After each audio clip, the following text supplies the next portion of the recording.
the big problem is that some of the things you're talking about, Chris, were things that you ran on in your manifesto.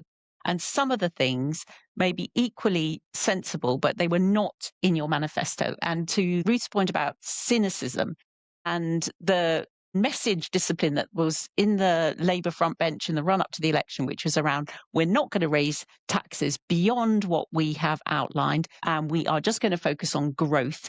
And then just even a few months in to be doing an intervention of the size of last year's Halloween budget was just so massive you could see it from space.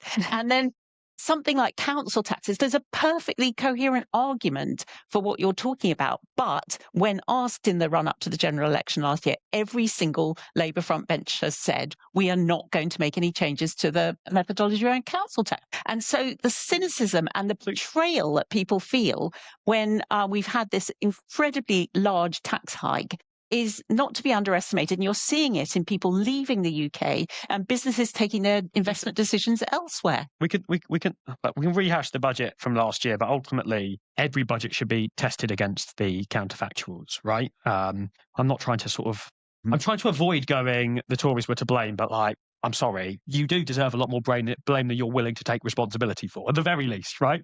I'm not saying that we've been perfect, and I'm not saying that there aren't some things that are excusable that would have made that difficult situation for every government. But I do wish you would turn around at some point as a party and accept maybe some level of extra responsibility above what you're willing to do, which is that every single problem seems to be, your message seems to be every single problem started existing about July last year and got much worse after the Halloween budget. Ultimately, we can squabble about the size, but there was a black hole that existed in autumn last year. But also at the same time, we came in, and Wes Streeting will tell you that first day on his desk, he was told that unless more money went into the NHS, we would be delivering fewer appointments this year than we were last year. And while I agree that the welfare system needs to be reformed, one of the biggest reasons why we've got so many people out of work in this country is because we've got too many people living on NHS waiting lists, which is also bad for economic growth and also bad in the long term for that fiscal headroom.